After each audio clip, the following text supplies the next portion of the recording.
Για να είμαστε εδώ μαζί σε αυτό το βίντεο σημαίνει ότι έστω και μία φορά έχεις αναρωτηθεί γιατί εγώ δεν είμαι τόσο ευτυχισμένη, ευτυχισμένος όσο όλοι αυτοί που βλέπω στα social media. Έχεις ακούσει ποτέ πως ό,τι λάμπει δεν είναι χρυσός? Στα social media μπορούμε να το παρατηρήσουμε. Τι ανεβάζουμε συνήθως? Μία φωτογραφία στην οποία θεωρούμε πως έχουμε βγει πιο όμορφοι. Θα την επεξεργαστούμε και λίγο, θα βάλουμε και κανένα φίλτρο και έτσι θα δείχνουμε ακόμα πιο λαμπεροί και αψεγάδιαστοι. Τη στιγμή που θεωρούμε ότι μπορεί να εντυπωσιάσει. Πόσο αυθόρμητη είναι όμως αυτή τη στιγμή? Μήπως έχει δημιουργηθεί όντως για να εντυπωσιάσει? Αυτό που είναι καλό να μας προβληματίσει είναι όχι γιατί άλλοι δείχνουν ή είναι τόσο ευτυχισμένοι, αλλά γιατί εμείς κοιτώντας τα θεωρούμε ότι δεν είμαστε.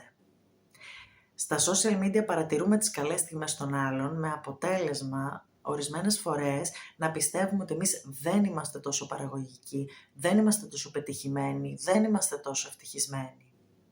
Αυτό που ξεχνάμε είναι ότι τη δική μας τη ζωή την παρατηρούμε 24 ώρες.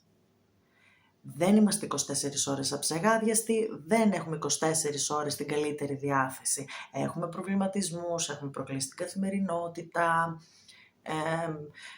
ψάχνουμε ισορροπίες, έχουμε καλές και κακές μέρες, συναισθηματικά σκαμπανεβάσματα και πολλά άλλα. Και για να επανέλθουμε στο θέμα μας, γιατί αισθανόμαστε ότι εμείς δεν είμαστε ευτυχισμένοι? Για να είσαι ευτυχισμένος δεν χρειάζεται να κάνεις 1, 2, 3. Δεν είναι απαραίτητο να είμαστε ευτυχισμένοι με οτιδήποτε είναι και όλοι οι άλλοι ευτυχισμένοι. Η δική μου ευτυχία δεν ορίζεται από τα ίδια πράγματα και τις ίδιες καταστάσεις με κάποιους άλλους. Για παράδειγμα, κάποιος είναι πολύ ευτυχισμένος γιατί επιτέλους δημιούργησε τη σχέση που ήθελε. Και κάποιος άλλος είναι επίσης πολύ ευτυχισμένος γιατί βρήκε επιτέλους την εργασία που ήθελε. Συνήθως πετυχαίνουμε κάτι και κυνηγάμε τον επόμενο στόχο. Αν όμως θεωρούμε πως η ευτυχία πάντα βρίσκεται στον επόμενο στόχο και δεν αντιλαμβανόμαστε πως ήδη είμαστε ευτυχισμένοι με αυτό που έχουμε, τότε είναι πολύ πιθανό να μην νιώσουμε ποτέ ευτυχισμένοι.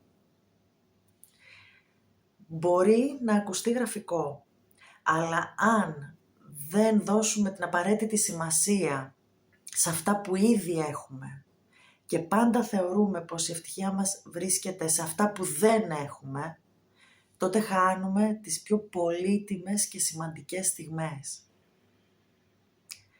Αν αυτό το βίντεο σε έκανε λίγο να προβληματιστείς ή σε βοήθησε, θα χαρώ πολύ να το δώσεις στα σχόλια.